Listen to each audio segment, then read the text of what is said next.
Isabel Vaz, Rui Moreira de Carvalho e João Cantiga Esteves são convidados desta noite do Closing Bell. Muito boa noite aos três, obrigado por estarem aqui. Antes de lançarmos um olhar sobre 2012, vamos rapidamente também ver esta questão da Madeira. Isabel Vaz, foi um choque com a realidade para a Madeira? Sim, acho que sobretudo politicamente penso que não estariam à espera que isto acontecesse. Acho que o Governo teve bem, porque é evidente, ainda na semana passada falámos aqui que pior do que a austeridade é os portugueses sentirem que não há equidade na distribuição dos sacrifícios, e acho que o Governo deu um sério sinal, um claríssimo sinal que isto vai doer a todos. E que, obviamente, a Madeira não está, são portugueses como nós e, portanto, não estão... Já não podíamos estar a usar o argumento da insularidade para atenuar aquilo. Não, mesmo assim, houve no resgate que foi feito, entra-se em conta com alguma insularidade. Não pode ser, desculpa para tudo, e para, sobretudo, não sofrerem, no fundo, aquilo tudo que o país está a sofrer solidariamente. Portanto, acho que vai ao encontro. Acho que o Governo teve muito bem esta semana com o tema, e o Ministro das Finanças em particular, com o tema da Madeira. E tem mesmo que ser assim, não é que estejamos satisfeitos que isto esteja a acontecer, mas a verdade... Era um sinal importante. É um sinal que é importante dar, porque não só da Madeira em relação ao continente, mas de Portugal em relação ao exterior. Exatamente. Não só de Portugal em relação ao exterior, mas de Portugal em relação à Madeira e na equidade dos sacrifícios que efetivamente têm que ser exigidos neste momento a toda a população. E, portanto, o que é incompreensível para os portugueses é que efetivamente essa equidade possa sequer não existir, e neste caso até por motivos partidários. Portanto, o Dr. Alberto João Jardim tem que passar a gerir, tal como todos os outros está a ser exigido, em tempo de vacas magras, e, portanto, a gerir com mais responsabilidade os recursos que estão disponíveis, não é? João Cantiga Esteves, e tendo em conta as condições em que a Madeira vivia até aqui, o ajustamento ainda vai ser mais doloroso do que aquele que está a ser feito no continente? Estou a olhar, por exemplo, para o caso do IVA, em que há um salto significativo. Sim, é evidente, a escala menor, digamos, a região tem outra dimensão, que apesar de tudo não tem o continente.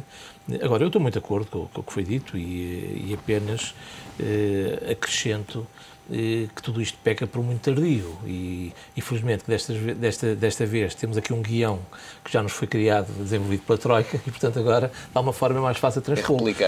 Porque é um pouco lamentável e triste concluir que os nossos agentes políticos até o momento tiveram imensa dificuldade em lidar com este tema ao longo de décadas e portanto, enfim, foi preciso também acontecer o que aconteceu ao nível do continente, termos nós próprios no continente a aplicação de um plano também de forte austeridade, para que, finalmente, os políticos, neste caso o Governo, implantasse este plano. Agora, vai ser naturalmente duro. Agora, isto não... Temos que continuar a refletir em algo mais profundo e mais alargado, que é incompreensível, quase o desrespeito que houve até relativamente às próximas gerações. Dá a impressão que o mundo ia acabar, quer dizer, houve aqui uma pressa, uma loucura do ponto de vista de despesa e até de investimento, uma coisa completamente desequilibrada, e isso faz pensar, em termos até de mais estruturais, que realmente a governação tem que ser muito mais equilibrada, temos que ter respeito não só pelas gerações de hoje, mas pelas gerações futuras, e desse ponto de vista haver uma contenção muito grande no gasto dos dinheiros públicos, daquilo que são na prática dinheiro dos impostos, e desse ponto de vista também este exemplo devemos retê-lo, infelizmente pelas piores razões, e esperemos que naturalmente agora sejam criadas também condições para... Mas este plano já vai nesse caminho de uma maior contenção, consolidação da Madeira? Eu espero que sim, quer dizer, neste momento, com tudo isto e tudo que começa tarde e a más horas, evidentemente que depois provavelmente ainda aparecem algumas surpresas, ainda aparecem algumas situações que não foram logo à cabeça detectadas, também já conhecemos esse filme do Pop Continente, e de maneira que é muito difícil garantir que chega ou que é suficiente. Agora, que era preciso um sinal forte, e estou muito de acordo que esse sinal está a ser dado com este programa, embora também tem que ser dito, dificilmente poderia ser diferente. Quer dizer, no momento atual era absolutamente incompreensível para o resto do país, até para a unidade do país e até para a equidade que foi referida, que fosse muito diferente. Agora vamos ver como é, também mais uma vez a implementação, a execução, porque eu julgo que esta vai ser a grande palavra de 2002, vai ser os planos de execução, as implementações de tudo o que está anunciado. E esse, sem dúvida nenhuma, enfim, vai ser o grande desafio, e aqui também. Já está equacionado o programa, está feito, agora vamos implementá-lo. Quero, contudo, salientar, se me permite, algo que eu penso que também, enfim, é triste, provavelmente do ponto de vista da região autónoma, que esta questão que falaram aqui, da própria gestão da dívida pública ser centralizada no IGCP. Portanto, obviamente que é lamentável, porque a autonomia não foi capaz de o fazer, e agora, penso que bem, vai ser centralizada no nosso organismo especializado, que é realmente o Instituto de Gestão de Crédito Público. E desse ponto de vista saliente, porque aí talvez se consiga garantir, pelo menos, que a questão da dívida seja controlada, que os planos sejam para cumprir, e esperemos que tudo o resto também o seja. E esse foi um dos pontos, Rui Moreira de Carvalho, que levou a que surgissem críticas dentro da Madeira de que este plano seria um sequestro da autonomia. Mas faz sentido, nesta altura, ainda estarmos com esse tipo de preocupações? Boa noite. Não faz sentido. E como bem já disse o professor Cantigas Esteves, o que está em causa é o controle, ou seja, a execução dos programas. E aqui estamos a fazer escola. Aliás, o projeto da Troika já foi um forte indicador, e este vai nessa escola que vamos chegar às autarquias, que é também o controle, no fundo, da despesa pública. Para não falar do sistema empresarial do Estado, porque isso vai se resolver por si só, porque ninguém vai conseguir ter capacidade de desemprestar dinheiro.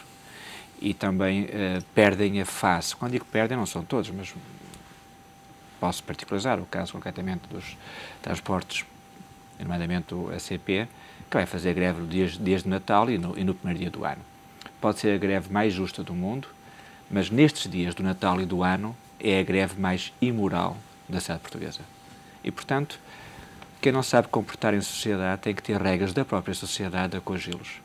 E o Rui já lançou aqui o tema para começarmos a olhar para 2012. Isabel, um dos setores que terá reformas significativas em 2012 é o setor da saúde. Ainda hoje tivemos aqui esta informação das contas do Tribunal de Contas sobre o Serviço Nacional de Saúde, o desperdício. Será possível inverter esta tendência, corrigir estes desequilíbrios? Eu penso que sim. Aliás, antes deste relatório também do Tribunal de Contas, já houve o relatório do Grupo Técnico dos hospitais, onde aparece um dado impressionante, que é, no fundo, até a diferença de custos que hoje tem o tratamento dos doentes a norte e a sul. E, portanto, verifica-se só por isso, ou seja, se a região da Grande Lisboa tratasse os doentes ao mesmo custo que hoje trata a região norte, só aí já teríamos a poupança.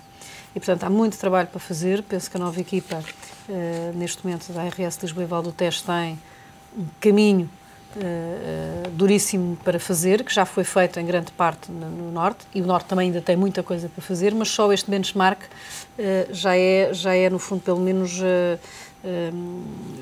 animador, no sentido que é possível, de facto, atingir o maior nível de combate ao desperdício, sem que isso, de facto, afete a qualidade e o acesso dos cidadãos. É evidente que todas estas alterações são duríssimas, mas eu volto a chamar a atenção. Ainda ontem assistimos ao fecho das urgências do Hospital Correio Cabral, que fazem todo o sentido, porque é evidente que vai abrir dentro de um mês o novo hospital na região de Loures ou Odivelas, que obviamente vai receber uma grande parte das urgências que hoje são feitas em Lisboa, nomeadamente justamente no Hospital Santa Maria e no Hospital Correio Cabral. Portanto, faz todo o sentido, mas eu vi pessoas na rua a acharem que era uma chatice monumental, em vez de irem ao Correio Cabral, terem que passar a ir a Santa Maria. Quer dizer, não há nada mais central na cidade de Lisboa do que o Hospital Santa Maria. Portanto, ou seja, as pessoas vão sempre, obviamente, andam enervadas, as pessoas têm que compreender que, para já, em saúde, qualidade, é de facto fazer este tipo de racionalização, porque os médicos, sobretudo nos cuidados mais diferenciados, têm que estar concentrados para poderem atender o maior número de casos diferenciados por médico. Portanto, isso tem a ver com qualidade. E, por outro lado, de facto, é um desperdício existir tantas urgências espalhadas, sobretudo as mais diferenciadas, e que, de facto... Mas nesta fase podemos dizer que o diagnóstico já está feito em relação ao que é preciso fazer? Eu penso que o diagnóstico está perfeitamente lineado. Acho que nunca houve uma conjuntura ou um contexto onde efetivamente as pessoas estivessem tão preparadas e tão com a capacidade de facto de aceitar. Portanto, os administradores hospitalares públicos estão aí, estão todos a fazer o seu trabalho e vai ter que acontecer. Portanto, obviamente que vai doer, obviamente que vai que vai contra uma série de grupos de interesses que estão instalados, às vezes até nem são tema de interesses, as pessoas acomodaram-se a determinadas práticas e obviamente a gestão da mudança é sempre difícil, mas quer dizer, é evidente que, já como a professora Cantigas Esteves disse, o que é pena é que no nosso país, de facto, nós só façamos as coisas que têm que ser feitas empurrados in extremis, quando efetivamente são reformas que há anos que se falam, há anos que estão escritas, há anos que estão diagnosticadas, mas que efetivamente a execução é que nunca aparece. E, portanto, vamos lá ver se desta vez, pressionados, de facto, pelos compromissos que temos com os nossos criadores, que efetivamente as coisas apareçam. Agora, a mensagem boa é que, mesmo dentro do benchmark interno do nosso país, é possível fazer as coisas sem que isso dê cabo, digamos, dos fundamentos principais que estão por trás do Serviço Nacional de Saúde, que, significando isso, acesso equitativo e independente das condições económicas da população à saúde. Mas, João Cantigas Esteves, tendo em conta que temos, de facto, tantas reformas que estavam previstas há muitos anos e, de repente, queremos fazê-las todas num ano, que convulsão é que isto vai trazer para a economia portuguesa em 2012? Bem, esse é o grande desafio que se deve colocar a todos nós, porque, mais uma vez, perdemos imenso tempo, perdemos muitos anos, reformas que foram, como foi dito, adiadas, já agora não vem muito a propósito, mas podemos falar, aparentemente, de uma da manhã, a lei do arrendamento, penso que só vai com um atraso de 40 anos, portanto, ou seja, de facto, a governação tem-nos prendado com este tipo de situações. E que também só é aprovada no último dia útil do prazo.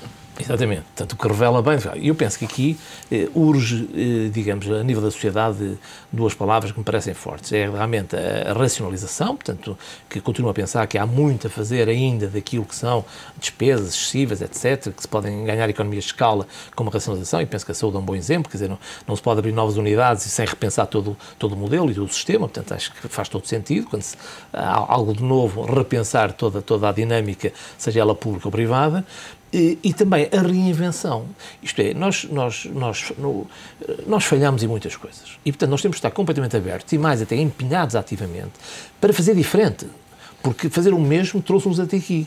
E, portanto, desse ponto de vista, eu acho que é preciso a total abertura para olharmos para estas áreas, sobretudo mais críticas, áreas sociais, e termos a capacidade e a disponibilidade para aceitar a mudança que, seguramente, pior do que aquele levantamento se tem produzido, não poderá ser. E falta-nos esse golpe de reinvenção. Repare que aquilo que eu penso que tem sido grave em Portugal e até a nível europeu é que estas áreas que todos prezamos, digamos assim, o chamado modelo social, o Estado social, é não haver atempadamente um repensar de todas estas funções, até uma hierarquia das prioridades e opções claras daquilo que se quer fazer. Porque é óbvio neste momento, e mais agora, que não há dinheiro para tudo. Pelo contrário, não há dinheiro, mas pronto, mas bem, para tudo seguramente que não há. E não há uma reflexão clara de que nesse quadro de falta de dinheiro, o que é que nós preferimos, nós coletivo, nós sociedade. E então repensar cada uma das áreas. Porque caso contrário, do meu ponto de vista, aquilo que tem acontecido nos últimos anos, é todas as áreas estarem claramente, digamos, a definhar, e isso é muito mau. Mas há um pensamento, eu acho que... Pronto, eu julgo que isso é muito importante e desse ponto de vista, obviamente que aquilo que vai ser pedido vai ser forte, mas eu julgo que é preciso esta abertura, estarmos receptivos a fazer diferente. Acaba por haver um conservadorismo estranhíssimo na sociedade portuguesa relativamente àquilo que é um modelo, e um modelo que ainda por cima todos concluímos não está a dar os melhores resultados. Ou seja, isso é um conservadorismo que eu acho altamente negativo, que é não estarmos abertos, efetivamente, a reformular, a mudar e atualizando até, se quisermos, muitas dessas áreas, em particular as áreas sociais, e nomeadamente a área da saúde, que, obviamente, é muito importante para todos nós. Rui, queria comentar esta... Pois, eu até sem fugir, a sociedade tende sempre a ser conservadora. Ela sempre foi conservadora. E resistente à mudança. Nós somos conservadores. Nós, como comunidade, digamos, económica, somos conservadores.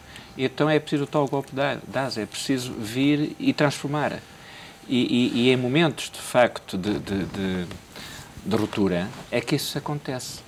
E então quem vai agora gerir, não vai gerir para as multidões, vai ter que gerir para gerações. Pensar a longo prazo. Claro, pensar a longo prazo. E isto é uma oportunidade para Portugal, que mais uma vez nós temos 8 séculos de história porque fomos privilegiados pela localização física, pela cultura, por sermos uma nação única num espaço geográfico. Nós somos dos poucos Estados europeus que temos uma coincidência entre a noção de nação e a noção de Estado. Em Espanha já não, eles têm várias nações dentro do mesmo Estado, nós temos essa facilidade, por isso é que temos os tais 8 séculos de história, e agora vamos conseguir ultrapassar o problema, porque, repare, como já aqui foi dito com muita razão, nós estávamos numa situação económica frágil e que não a definhar, nós crescemos 0,7% médio nos últimos 10 anos. Por azar, digamos, a Europa chegou a um momento de problema económico, mas também vai ser a nossa sorte. Porque no meio disto tudo nós vamos disfarçar um bocadinho e temos que apanhar o comboio. Porque se não apanhamos o comboio vamos ficar como sempre estivemos, ao longo da história, que é como um estado marginal. Portanto, devemos ter um arrufo de nação, um arrufo de patriotismo e lutar por sermos mais e melhores. Mas quando olhamos para 2012, quais é que vão ser os pontos decisivos para a economia portuguesa? Estamos a falar de financiamento? Estamos a falar de questões sociais, como o desemprego? O financiamento percebemos que não foi a nossa solução. Nós não temos nunca problemas de financiamento nos últimos 30 anos. 30 anos, não, desculpa, os últimos 10, 15 anos. Temos duas intervenções do FMI, a década de 70 e a década de 80. Os últimos 20 anos não foi o financiamento. Foi o modelo de crescimento, ou seja, foi o fator de competitividade. E o que é isso? É produzir mais e produzir melhor. E conseguir vender o produto. E então a nossa janela de oportunidade vem, de facto, da nossa localização geográfica. Nós estamos no topo, digamos, nós somos o país mais oriente do Ocidente da Europa e podemos ser uma ponte de ligação não só com a África, mas com a América Latina, ou seja, com o Hemisfério Sul. E também com o Índico. Nós, culturalmente, somos um povo mercantil. Embora tenhamos expoliado os judeus e expulso no século XVI, nós temos muita tendência de negociar. E essa tendência é a tendência que vai voltar no Oceano Índico, que tem a ver com a cultura chinesa e a cultura da Índia, que não tem a ver com os anglo-saxões, que são muito mais assertivos.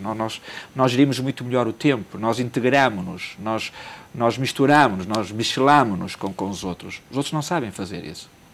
Então esta oportunidade para nós, que é a lusofonia, que aparece por ser África, mas a África lusófona, repara, está-se a descobrir um imenso potencial em Moçambique, que já era, Moçambique tem 2.500 km de costa marítima, né? Em Angola mesmo e no espaço do Brasil. Para concluir, porque estamos aqui também no meio de académicos, repare que duas nossas universidades ganharam o prémio na Europa das 50 melhores no espaço do Financial Times, que foi a Nova e a Católica. E eu recebi esta semana de um colega meu que conheci em Londres no verão passado, o James Suíço, que diz que quer aprender português. Porquê? Não é pela língua, é porque vê na África Austral e vê na América Latina uma oportunidade de negócio. Porque qual é que vai ser o continente que vai crescer a seguir? É a África Austral. Mas isso estamos de facto a pensar a longo prazo. Em 2012, qual é que tem que ser a preocupação para Portugal? Aguentar a tempestade? Repara, tu não consegues saltar se não caminhares antes. Vamos seguir os passos. O primeiro passo é a consolidação, que é perceber como é que estamos. Perceber e interiorizar como é que estamos. Temos a capacidade de perceber que só podemos gastar o que nós conseguimos produzir. Eu tenho um bocado de terreno, faço lá umas batatas, umas couves, pequenos passos que precisamos fazer. O problema financeiro não é um problema português. Viu-se hoje passos muito simpáticos, dois deles, que posso citá-los. Primeiro, a Itália conseguiu colocar a totalidade da sua dívida a metade do custo de capital. A taxa passou para 3,5%. Ontem, a taxa, o swap entre o euro e o dólar valorizou-se o euro. Ou seja, se os mercados financeiros, que é quem tem no fundo o dinheiro, acreditam no euro e acreditam no modelo europeu, nós vamos a reboque deles. E, portanto, desde que nós não saiamos, que não haja uma tontaria de um default ou uma tontaria de não pagar a dívida, que por vezes vê-se isso em alguns colegas economistas, os mercados vão voltar a abrir-se, mas quando nós o merecemos. E, portanto, este é o tempo de nós corrigirmos o erro que se fez durante muitos anos. Isabel, e há pouco falava das pessoas a reclamar à porta de um hospital. Vai ser um cenário que vamos assistir várias vezes. Em 2012 vamos ter muita contestação social, tendo em conta este nível de reformas que aí vem. Vamos lá ver, vai haver aqui dois pontos. Um foi o aumento das taxas moderadoras, que ainda vamos ver qual é que é o impacto que isso vai ter nas pessoas, porque há aqui dois efeitos conflituantes. Por um lado, as taxas moderadoras aumentaram bastante, mas por outro lado, muito mais pessoas estão isentas. Portanto, há ali uma franja, obviamente, quem fica nas franjas da isenção, obviamente, são sempre a parte cinzenta do tema, mas vamos ver como é que, de facto, as pessoas vão reagir. Por outro lado, eu espero que, ao mesmo tempo que estão a fazer todas estas reformas, que se faça a reforma. E a reforma é, de facto, o tema dos cuidados primários. As pessoas não querem um hospital à porta de casa, o que as pessoas querem é um médico de família que esteja 24 horas disponível para os centros de saúde mais eficazes. Exatamente. Portanto, eu acho que no próximo ano, espero que a equipa do Ministério da Saúde, de facto, faça um grande enfoque naquilo que é, de facto, o central de uma verdadeira reforma da saúde. E, obviamente, os hospitais têm que continuar a fazer o seu trabalho de casa, mas que assim, mas eu acho que se claramente o tema dos cuidados primários levar um salto qualitativo e quantitativo importante, eu penso que muito da contestação poderá ser colmatada, porque relembro que há uma medida muito importante nas taxas moderadoras, que é as pessoas não pagarão taxa moderadora numa urgência hospitalar se tiverem sido referenciadas pelo seu médico de família. O que é absolutamente correto. Agora, é preciso que esse médico de família exista.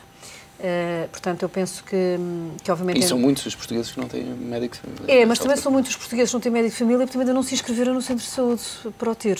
Portanto, é preciso realmente, uma vez por todas, fazer-se o diagnóstico correto do que é que se está a passar com o tema dos cuidados primários, porque as listas continuam por limpar, continua a haver muitos médicos de família, portanto, que têm gente que já morreu inscrita, portanto, é preciso, efetivamente, fazer um apelo à população de vamos lá, voltar aqui à estaca zero e vamos lá ver outra vez quantos médicos de família é que efetivamente fazem falta. É evidente que as regiões, portanto, fora dos grandes centros urbanos e do litoral, como de costume, têm problemas porque os médicos não querem ir para lá. Portanto, é preciso perceber o que é que se pode fazer, mas penso que essa vai ser, digamos, o grande enfoque da equipa do Ministério da Saúde tem que ser aí, porque se estiver aí bem feito, tudo o resto, como dizem os brasileiros, já a saúde e paz, o resto vem atrás. Aqui haja cuidados primários a funcionar, o resto vai tudo atrás. Porque os nossos hospitais são bons, os nossos médicos, nós continuamos a ter uma excelente medicina em Portugal, continuamos a ter uns excelentes internatos e especialização médica em Portugal e, portanto, que é bom não perder. E, portanto, ou seja, se isso funcionar, tudo o resto acaba por ir atrás. Portanto, isso eu diria isso no setor da saúde. E a nível geral da economia portuguesa, quais é que são as principais preocupações? A nível geral, a minha principal 2012? preocupação é que, efetivamente, e aqui o Rui vai-me perdoar, eu penso que é fundamental haver liquidez na economia.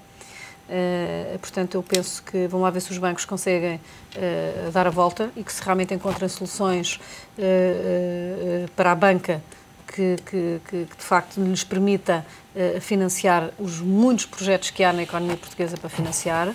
Como eu costumo dizer, os projetos, quando são bons, o dinheiro aparece. Aliás, isto também tem a ver com a dívida soberana, ou seja, os investidores que voltarão a aparecer se, efetivamente, os Estados, em vez de andarem a fazer investimentos patetas, fizerem investimentos que, efetivamente, tragam retorno. Portanto, quando há retorno e quando os projetos valem a pena, os investimentos aparecem. É bom que quer os países, enquanto grandes empresas, digamos assim, percebam isso e, obviamente, os investidores a nível particular. Isso, para mim, é fundamental, que, efetivamente, deixem a banca respirar, deixem a banca fazer o seu papel. Penso que foram dados passos muito importantes também esta semana, nesse sentido, pelo Banco Central. Vamos ver se isso vai ter uma boa repercussão, imagino que sim. Para Portugal foi importante este acordo neste momento e vamos ver como é que vai portar-se, no fundo, esta ponte com a China e que é, efetivamente, o que pode é que ser um primeiro passo para mais investimentos. Poderá ser um primeiro passo para mais investimentos. Portanto, eu acho que isso é fundamental para fazer crescer o emprego. Portanto, não há capacidade de uma economia crescer se efetivamente não houver esperança de haver emprego, de haver novas empresas, de haver crescimento económico e, portanto, isso é um passo que tem que ser feito e, obviamente, eu espero que este seja o ano das grandes reformas estruturais do setor Estado na nossa economia. Portanto, ou seja, continuo a ver isso tudo muito nublado. Ainda não percebi como é que vai ser a reorganização das autarquias, das freguesias, dos concelhos. Ainda não está nada claro para mim o que é que vai acontecer. Destes 6 meses, apesar da vontade reformadora do Governo, nota-se que há dificuldade em avançar com estas reformas. Até pelo caso da lei do arrendamento. Não, mas repara, mas assim, isto é um bocado top-down, não é? Portanto, ou seja, é evidente que acabou de chegar, quer dizer, estamos a falar a nível, nós temos que envolver, de facto, as estruturas de terreno. Obviamente que há muitos interesses, aí o tema dos autarcas, portanto, todo o poder local, mas efetivamente há coisas que são de gritos e apitos, não é? Portanto, há aí coisas que são claríssimas que vão ter que acontecer e é preciso haver coragem para as fazer. Portanto, ou seja, a mim o que me preocupa é o setor Estado, nomeadamente o setor dos transportes. tal como já referiu aqui o Rui, é absolutamente ignóbil o que está a acontecer e o que estão a deixar acontecer no setor dos transportes, portanto não há nenhuma justificação para o que está a acontecer. Aliás, eu nem percebo como é que não há mais informação às tantas da administração sobre efetivamente quanto é que os senhores ganham, as regalias que têm, porque mais uma vez voltamos ao mesmo tema, tem que haver equidade nos sacrifícios na sociedade portuguesa e seguramente essa gente não é a quem mais está a sofrer e, portanto, desde logo por ter emprego. E, portanto, quer dizer, acho que as pessoas têm que começar a ter tento na cabeça, têm que começar a pensar que a paciência tem limites, não é? E a paciência dos portugueses tem limites para este tipo de coisas. Portanto, ou seja, temos que ver um governo muito... com muita força e muito determinado a fazer as verdadeiras reformas do setor-Estado, porque senão continuamos com o mesmo modelo de crescimento do costume, muito estatizante, asfixiando completamente qualquer...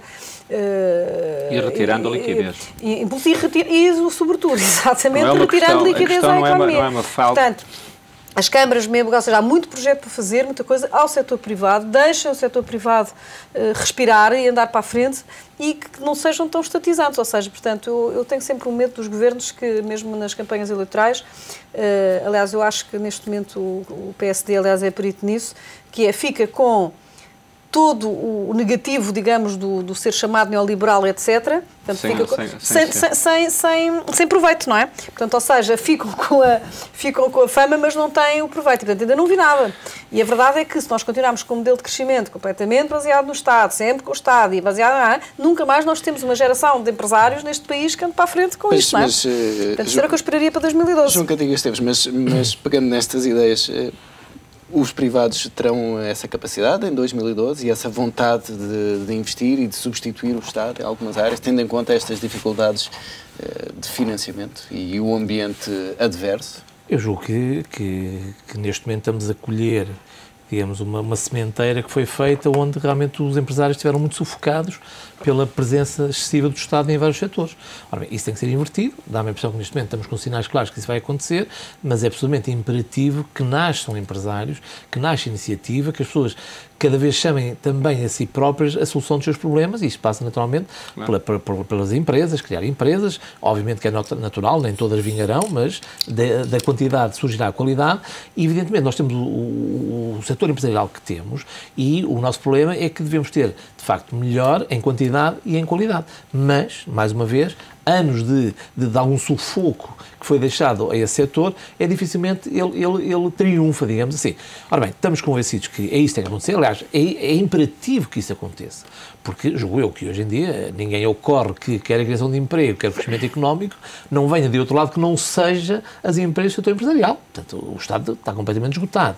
Portanto, é absolutamente imperativo. Se vai ser já em 2012, admito que ainda vai ser difícil, porque já foi referido vários pontos, a liquidez, nomeadamente o tal quadro, ainda por fazer algumas das reformas fundamentais, já falamos em algumas, outras ainda não falamos, o caso da Justiça, mais uma vez, toda a parte da flexibilização do mercado de trabalho, ainda teremos que ir mais além, tudo aspectos decisivos para criar o tal bom ambiente que venha a dar, obviamente, a sementeira do maior número, quer em quantidade, quer em qualidade. Mesmo a nível de fiscalidade. Exatamente, evidentemente. Nós, neste momento, temos, quanto a mim, estamos muito no limite da fiscalidade. E goste ou não se goste, a fiscalidade é um terreno decisivo para atrair investimento. E nós, desse ponto de vista, não estamos nada bem. Basta, por exemplo, já o referimos aqui neste programa, nós devíamos ter como mínimo benchmark o caso da Espanha. No mínimo, que está aqui ao lado. Portanto, e estamos, é a comparação mais fácil para quem está estamos muito longe disso. Agora, eu estou muito de acordo que, neste momento, para 2012, eu ainda os problemas, penso que o grande problema é já e continuará a ser o desemprego, portanto, e que também não é de criar expectativas que haja grandes novidades nessa frente. E esse, quanto a mim, é realmente o grande problema atual, é o desemprego. Porque a austeridade, os cortes, enfim, quem está empregado, de alguma forma consegue reorganizar-se e também tomar decisões que, de alguma forma, definir prioridades e a vida continua. Quem está desempregado é realmente bastante complexo e, infelizmente, em 2012 não vamos ter melhoras nesse aspecto, lá está, porque ainda não temos o tecido empresarial a poder responder, a criar empresas, a criar emprego e também produto. Agora, enfim, eu penso que até uma certa palavra de otimismo, eu estive a olhar para os números com alguma atenção, evidentemente que aquilo que vai ser pedido é forte, mas importa dizer, ou importa relativizar as questões. Porquê? Por exemplo, os cortes estão previstos, a despesa pública para 2012, devo dizer que ainda vai ficar muito acima da que tivemos em 2008, Foi há relativamente poucos dias. E mesmo as prestações sociais, o setor das prestações sociais, que tanto se fala, vai haver um corte, é verdade, mas ainda está muito acima também das prestações sociais de 2008. Ora bem, onde é que eu quero chegar? 2008 vivia-se. Em 2008 não estávamos parados, nem estávamos no abismo. Portanto, quer dizer que o que houve aqui foi realmente uma despesa galopante na última década, como já foi dito. Dos últimos anos, em particular. Exatamente, nos últimos anos. Com o produto parado, com o produto estagnado, e tivemos realmente um disparar completamente absurdo, olhando agora para os números, inacreditavelmente absurdo. Ora bem, aquilo que se está a fazer é, obviamente, repor, mas, repito, para valores que eram aqueles que tínhamos em 2008. Repito, mesmo na área das prestações sociais.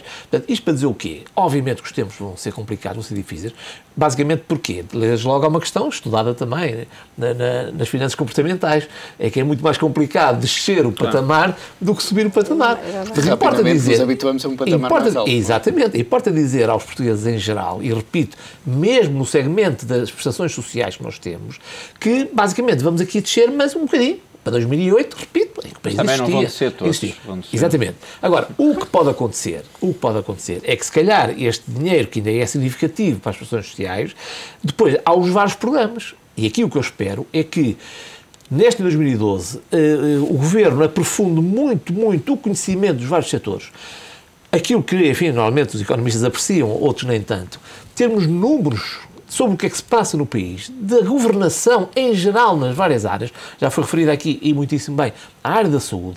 Precisamos de números para trabalhar, para tomar decisões. Quanto é que custa um ato médico? Quanto é que não é? Só assim é que pode haver decisões mais claras. Quem diz naturalmente a saúde, diz a educação, diz o transporte, diz as áreas todas. Eu estou muito confiante e espero e apelo até que este Governo, pelo menos, faça um trabalho muito forte de sabermos exatamente como é que é gerido o Estado, para onde é que vai o dinheiro, quais são os custos que temos nas várias áreas, para então aí sim os agentes políticos poderem tomar decisões bem mais fundamentadas do que aquilo que tem acontecido no passado. Eu julgo que ainda hoje é muito, muito opaca a forma de governar. Os números são muito difíceis de trabalhar.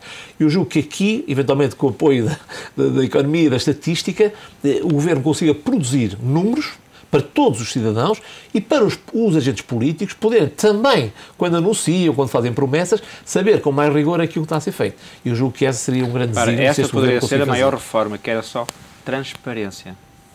Rui, e tem-se falado muito na questão da imigração. 2012 vai ser um ano de imigração ou esta é uma questão que está a ser também empolada? Eu penso que é um fait divers que partiu de uma frase que, de facto, por muito descontextualizada, que foi, hoje seguramente que deverá estar arrependido de a ter proferido. Eu estou à vontade porque eu fui um dos que já emigrei 3 vezes, eu vivi 2 anos na Bélgica, vivi 3 em Moçambique e 3 no Brasil, e tenho vontade de voltar a emigrar. Por minha iniciativa, eu pedi já a administração para sair de Portugal novamente. Custa-me, que tenho 2 filhos com 6 e 10 anos, 7 e 10 anos, e enfim, custa-me esse aspecto, mas é o aspecto normal que tem que acontecer. E nós não temos que olhar isso como uma negação. Temos que olhar isso como uma oportunidade. E dando 2 exemplos da lusofonia, que já aqui eu coloquei, nós temos uma universidade na Guiné-Bissau, a única universidade que é privada, que é de uma universidade privada chamada Lusófona. Não tem lá um único professor português. Ou tem brasileiros, ou tem cubanos. Em Moçambique passa-se o mesmo. Eu dei aulas em Moçambique na universidade. 70% dos professores são ou da Colômbia, ou de Cuba, ou do Brasil.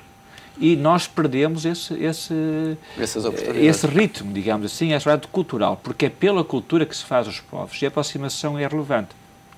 Mas pegando em 2 questões, se me dá licença, o aspecto da liquidez, completamente de acordo, mas vale a pena olhar para 2 indicadores de 2 bancos. Eu vou citar 2. Que é o Banco Português o BPI, Banco Português de Investimento, e a Caixa de Depósitos. A taxa de transformação do BPI é cerca de 116%, ou seja, ele pode emprestar dinheiro ainda. O que é que isso quer dizer? Que por cada 100 que tem em depósitos, tem 120 emprestados. Ora, empresta aos projetos que considera viáveis. Porque o que está a acontecer é que nós estamos a tapar o sol com uma peneira. Nós estamos a pedir emprestado para pagar ordenados. Nós estamos a protelar a morte. E isso não é bom para ninguém, e muito menos para quem tem dinheiro no banco, que se assusta. E este é o principal indicador. Segunda questão, e o projeto da EDP, que bem trouxe aqui, Isabel, mostra isso. Um bom projeto vai buscar bons investidores.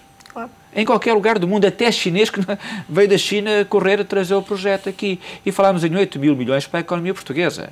E abrir uma região do mundo relevante. É evidente que há problema de financiamento, e foi aqui os tempos todos, e vai ser relevante.